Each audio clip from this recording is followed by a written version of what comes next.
Comenzamos un nuevo punto de encuentro con la Biblia. Gracias, queridos amigos, por acompañarnos. Soy Nelson Salgado, profesor de la Facultad Adventista de Teología de Sagunto, y a mi lado se encuentran Josías Félix. Bienvenido, Josías. Muchas gracias, Nelson. También está con nosotros Claudia Dolete. Bienvenida, Claudia. Muchas gracias, muy contenta de estar aquí con vosotros. Gracias. En el día de hoy vamos a comenzar el estudio del sexto programa. El sexto programa de esta serie que se titula Imágenes de la Unidad. Pero antes os recuerdo que tenéis a vuestra disposición interesantes cursos de familia, educación, cocina sana, salud y muchos más. Podéis encontrarlos en quecurso.com. Son gratuitos totalmente y muy interesantes. Ahora sí, vamos con nuestro tema, el tema Imágenes de la Unidad.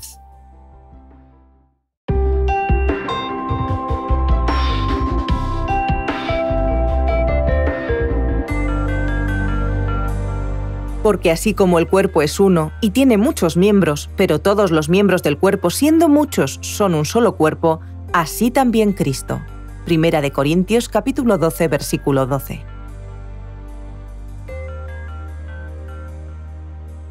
Cualquiera que haya estudiado la Biblia sabe que está llena de imágenes y símbolos que apuntan a realidades mayores que esas propias imágenes o símbolos. Por ejemplo, la esencia de todo el sistema sacrificial bíblico es que, en cierto sentido, es una expresión de un símbolo de una realidad mucho mayor que representaba a Jesús y todo el plan de la salvación. En la Biblia se usan, además, muchos otros tipos de símbolos y a veces también los elementos más básicos, como por ejemplo el agua, el fuego, el viento, son imágenes de algo. Según el contexto, pueden ser imágenes de verdades espirituales y teológicas. Por ejemplo, cuando Jesús dijo en Juan 3:8, el viento sopla de donde quiere y oye su sonido, mas no sabe de dónde viene ni a dónde va, así es todo aquel que es nacido del Espíritu. El maestro usó el viento como símbolo del Espíritu Santo. Pues bien, la Biblia también utiliza otras imágenes para describir la clase de unidad que debería encontrar o encontrarse en la iglesia, que deberíamos encontrar. Y que Dios llama, en cierta medida, a que manifestemos ante el mundo. Cada imagen individual no está completa en sí misma. En su conjunto, estas imágenes revelan muchas cosas sobre la unidad de la iglesia, como la relación de la iglesia con Dios, entre los miembros y con la comunidad en general. Es por eso que en el programa de hoy vamos a analizar algunas de esas imágenes que nos hablan acerca de la unidad en Cristo. Y para comenzar, me gustaría que hablásemos acerca de qué diferencia a la iglesia con la sociedad, según esa imagen de pueblo de Dios que nos transmite la Biblia. Bueno, la diferencia es muy clara y obviamente lo más obvio es que la iglesia como comunidad, no como un edificio, que es una visión que probablemente no sea tan correcta, como comunidad, como familia, primeramente tenemos un nexo que es Cristo. Entonces, la sociedad no se une por medio de eso, se une por medio de reglas, por medio de leyes, por medio de una convivencia sana o armoniosa, o debería de ser. Pero la iglesia tendría que tener diferencia con la sociedad, por supuesto que sí. Al ser pueblo de Dios, vemos todo el Antiguo Testamento cuál fue el objetivo por el cual el Señor escogió un pueblo para que fuera su pueblo. No fue porque fueran los mejores, incluso les dicen, ¿saben qué? Ustedes no son los mejores. No los escogí porque fueran un ejemplo ya, sino los escogí porque no eran nada a comparación de los demás, pero yo quise a vosotros, que vosotros fuerais luz, fuerais ejemplo, fueran un gran pueblo en medio de todos los pueblos que hay, para que enseñaran y fueran testimonio de qué pasa cuando Dios toca los corazones de las personas. Y eso es lo que debería pasar en la iglesia, que como iglesia, como comunidad, tendríamos que ser ejemplo para la sociedad de lo mejor, de la igualdad, del respeto, del cariño, del amor. Y Efesios es un libro que nos habla de eso. Efesios 2:19, por ejemplo, dice, ya no sois extraños ni forasteros, sino conciudadanos con los santos, miembros de la familia de Dios. Anteriormente nos dirá que fuimos adoptados, fuimos elegidos por Dios como pueblo. Y como pueblo, como iglesia, tenemos que llevar la luz en medio de las naciones para ser testimonio de cómo se debe de convivir sanamente, con amor. Y sobre todo, como iglesia deberíamos ser ejemplo de seguir a Cristo, de ser sus imitadores, de ser imitadores de eso en las relaciones. Después, todo el libro de Efesios nos hablará de cómo llevarnos mutuamente, de ser sabios, de cuidar nuestros pasos, de aprovechar el tiempo, de amar a los demás. Entonces, como iglesia verá mucha diferencia. Ahora, la pertenencia a un pueblo, la pertenencia a un club, no, por supuesto que no salva a nadie. Lo que tenemos que hacer, para ser verdaderamente el pueblo de Dios, tenemos que aplicar los principios de la Biblia. Deberíamos de demostrar que realmente somos embajadores de Cristo, realmente ser buenos representantes y sobre todo como pueblo de Dios no perdernos. Al contrario, practicar diariamente lo que nos dice la Biblia para realmente decir, yo soy cristiano, yo soy pueblo de Dios, yo soy luz en medio de las tinieblas. Sí, como bien dices, en la sociedad, ¿verdad? En la sociedad actual, en cada país, pues las conductas en cierta medida están tipificadas en los códigos civiles de cada país. Claro, la iglesia es diferente. Es cierto que está la ley de Dios, pero nosotros, nuestro eje central es Jesús.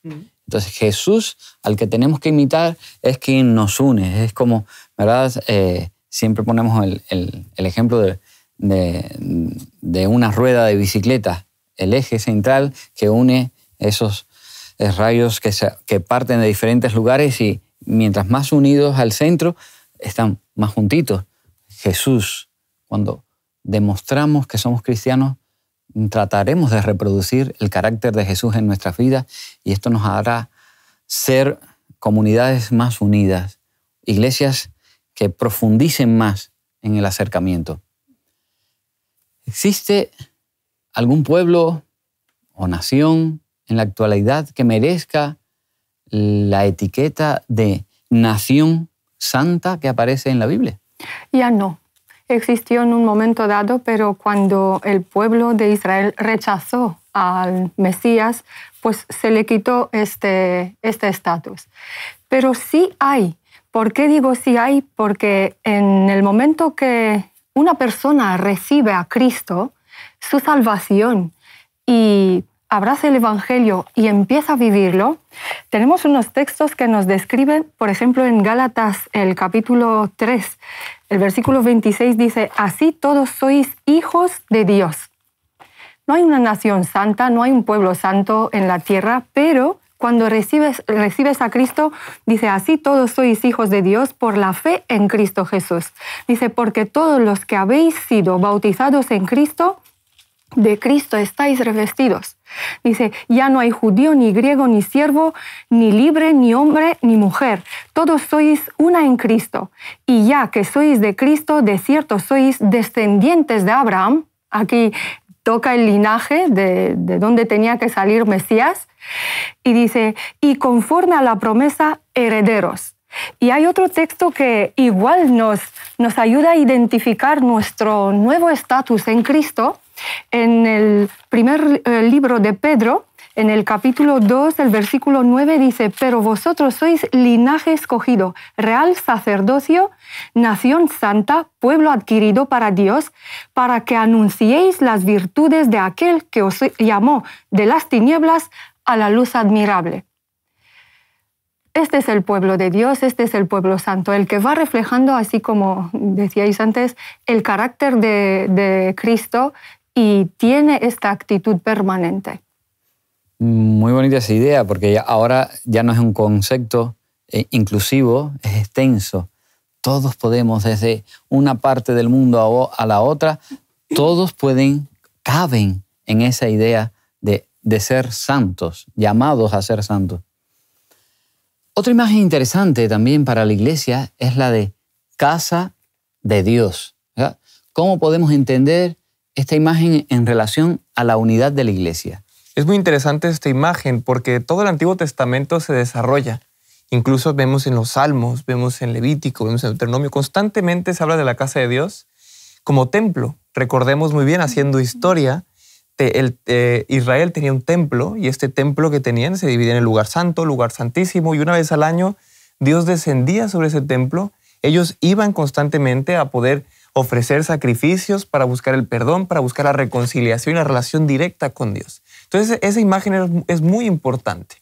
Entonces, cuando venimos al Nuevo Testamento, cuando Cristo, después de que muere, lo que hace es dar el cumplimiento a todos los sacrificios que se hacían en ese templo. Entonces, Pablo, en un avance teológico, dirá, nosotros somos templo del Espíritu Santo. Nos dice a todos los cristianos que creemos, tú eres templo del Espíritu Santo.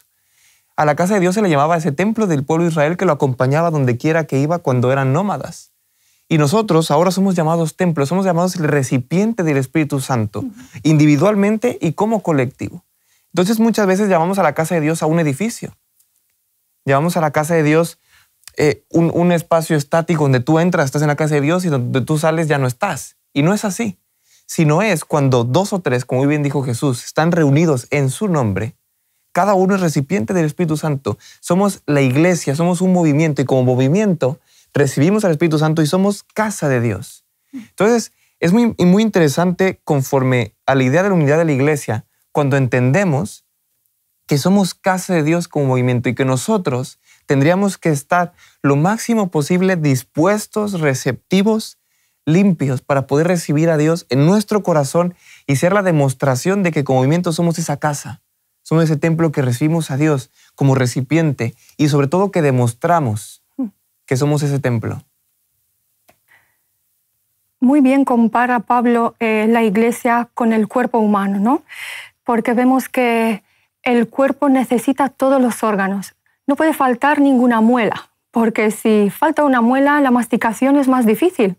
Así que toda esta unidad realmente que él está anunciando en los textos del primer libro de Corintios, por ejemplo, en el capítulo 3, con el versículo 16 dice, ¿no sabéis que sois templo de Dios y que el Espíritu de Dios habita en vosotros? Es una referencia realmente a la oración sacerdotal que hizo Cristo en el libro de Juan, el capítulo 17, cuando él nos decía en el versículo 21, por ejemplo, dice, para que todos sean uno como tu Padre en mí y yo en ti, que también ellos sean uno en nosotros, para que el mundo crea que tú me enviaste. Toda esta unidad es la unidad que Cristo mostró a sus apóstoles y que nosotros tenemos que entender que es la manera de funcionamiento de una buena iglesia, de un lugar en donde puede habitar Dios. Celos, contiendas y disensiones, estos no son solo problemas de la iglesia en aquellos días, en la época de Pablo. Los tenemos hoy también. ¿Qué papel tiene cada uno de nosotros para tratar de resolver estos problemas de una manera que no ponga en riesgo nuestra unidad, la unidad de la iglesia? Bueno, como iglesia, como comunidad, tenemos que guardar siempre un equilibrio, ¿no? No tenemos que ser como Caín que dice, bueno, ¿acaso yo soy guarda de mi hermano? Ese es un extremo, ¿no? De decir, oye, es que a mí no me importa lo de mi hermano. Y tampoco tenemos que llegar al otro extremo donde nosotros estamos señalando, cuidando, con hoja de lupa a ver qué hace mi hermano. No, tenemos que guardar ese equilibrio. Que con amor sincero, con una intención sincera de corazón, estemos preocupados por el otro. Y tratar de que como comunidad no haya celos, contiendas, sino que seamos como los cristianos primitivos, que lo daban todo con ese amor abnegado. Entonces tenemos un papel importante como iglesia porque el cambio empieza en nosotros. Nosotros a veces nos podemos quejar y señalar a los demás, pero probablemente nosotros estemos siendo celosos, siendo egoístas, siendo mentirosos y estemos dañando a la comunidad. Y primero es más fácil señalar antes que verte a ti mismo y decirte, oye, probablemente tengo que cambiar yo. Tengo que aportar mi cambio personal a esta comunidad para que sea diferente. Efesios lo dirá muy bien, diciendo, sed pues, en el capítulo 5, imitadores de Cristo como hijos amados. Agregará muchas recomendaciones, dirá, mirad con cuidado cómo andáis, no como necios, sino como sabios. Tener cuidado, mírate a ti mismo. Ya lo dirá muy bien Gálatas. Examina primero tus obras. Examina qué estás haciendo. Y el papel es importante porque todos formamos parte de esta comunidad.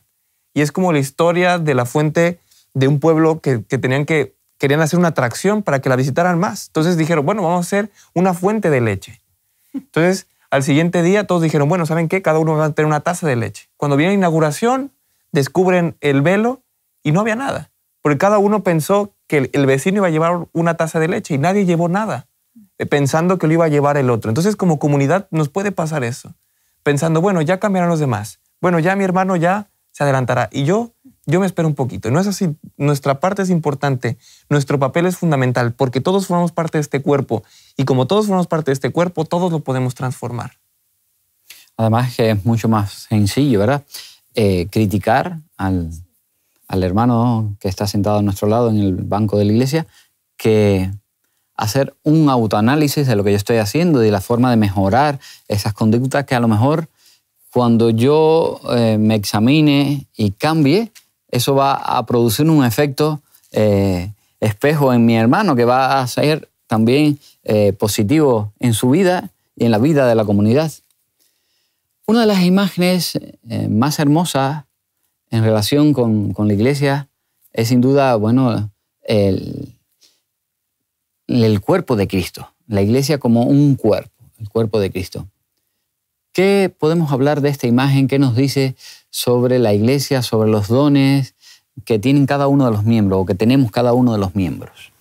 La diversidad es también parte de la creación de Dios.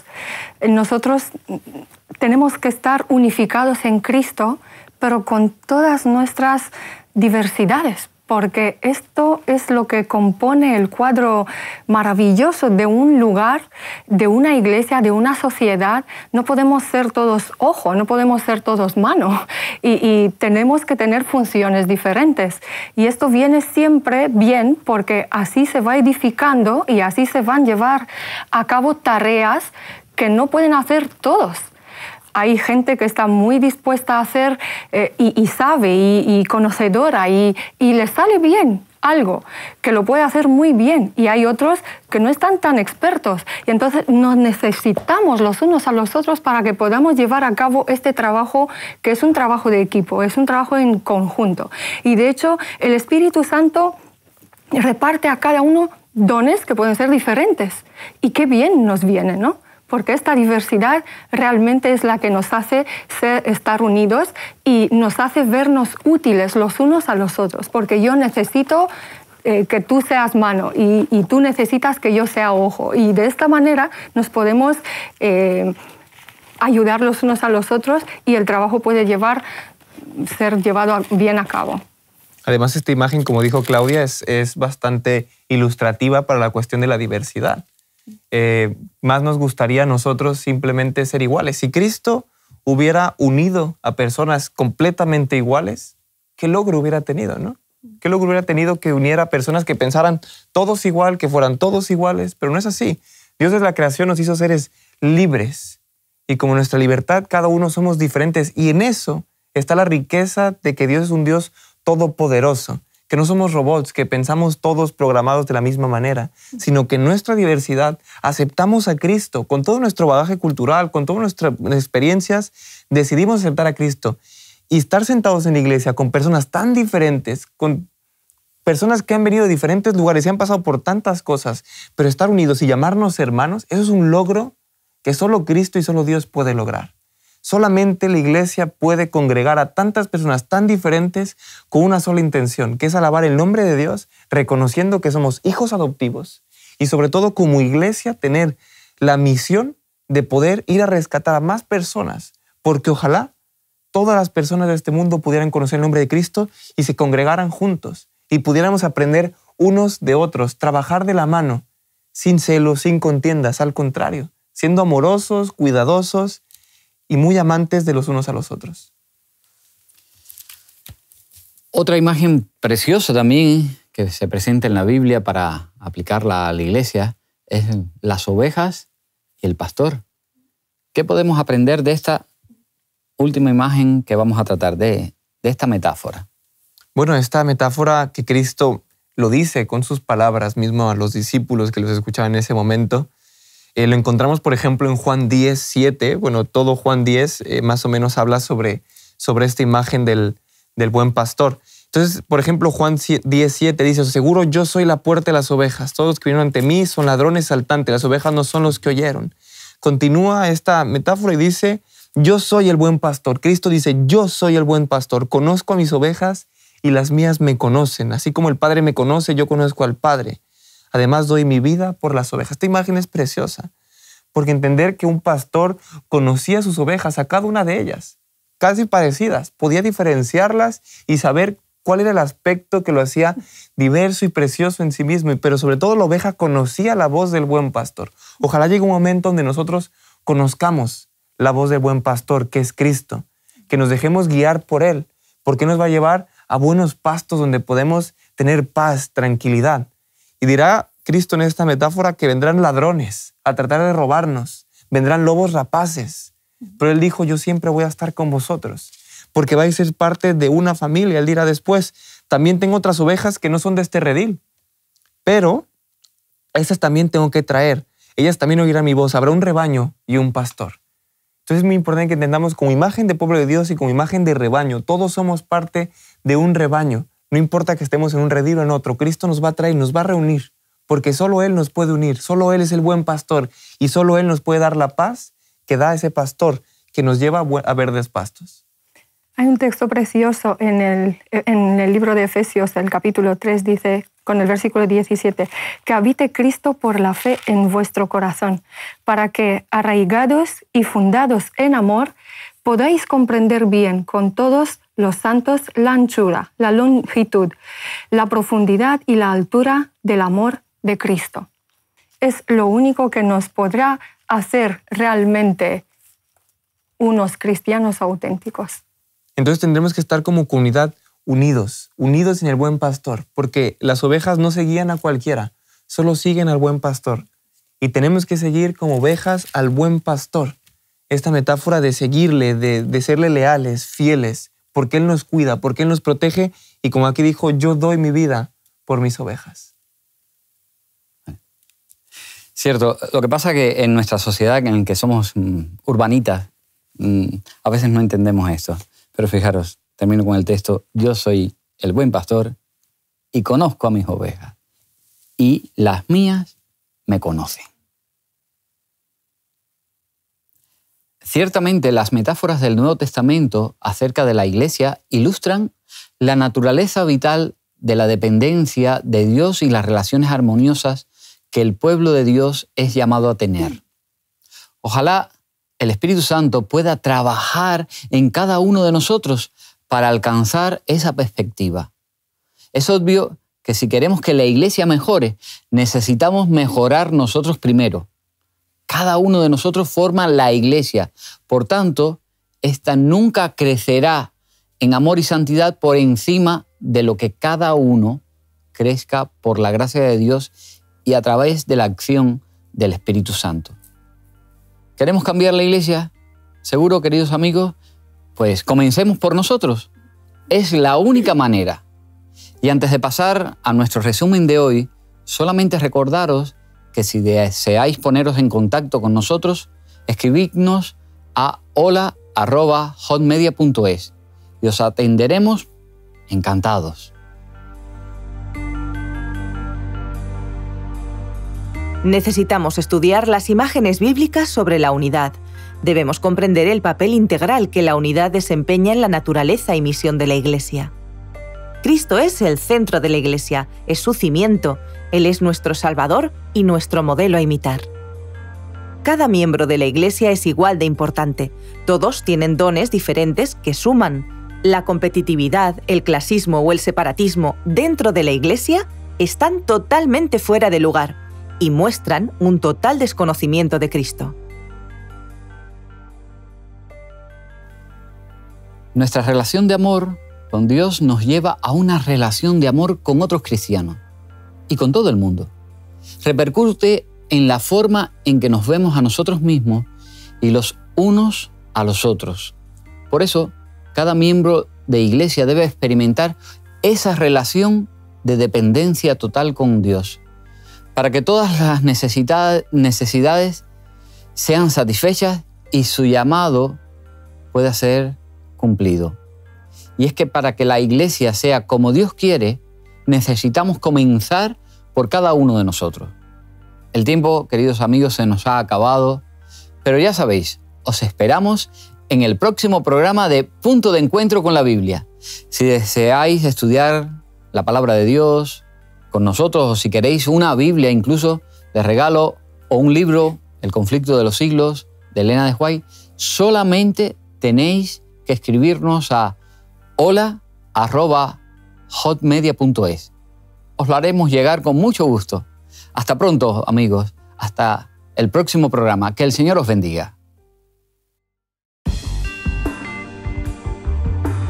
En el contexto del Templo de Jerusalén, así como de las omnipresentes estructuras grecorromanas, los autores del Nuevo Testamento emplean la metáfora del templo para permitir que los creyentes visualicen la santidad de la Iglesia, el papel de Dios en la fundación y el crecimiento de la Iglesia, la naturaleza determinante de la obra de Cristo y del Espíritu y la solidaridad de los creyentes dentro de la Iglesia. El ámbito de la arquitectura parecería insinuar una imagen estática. Sin embargo, la metáfora se utiliza junto con imágenes biológicas y a menudo se acentúa el proceso de construcción.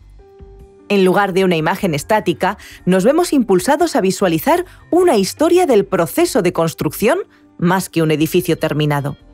A la Iglesia se le otorga el maravilloso privilegio de reconocer humildemente en su vida y su historia el templo del Dios viviente de 2 de Corintios capítulo 6, versículo 16.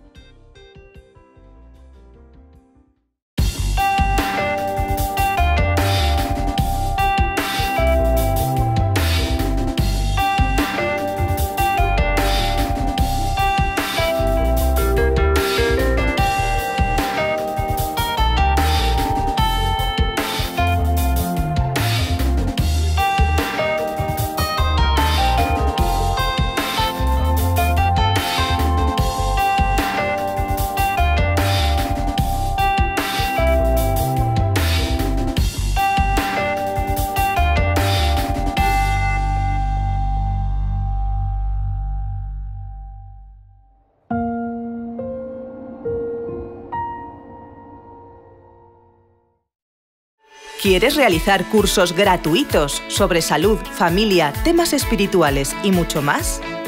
Entra ahora en quecurso.com y disfruta de cursos tan interesantes como La verdad en 2 minutos, Salud y vida, Embarazados, Frente al dolor, A través del Apocalipsis o Valores de siempre, entre otros. Recuerda, quecurso.com.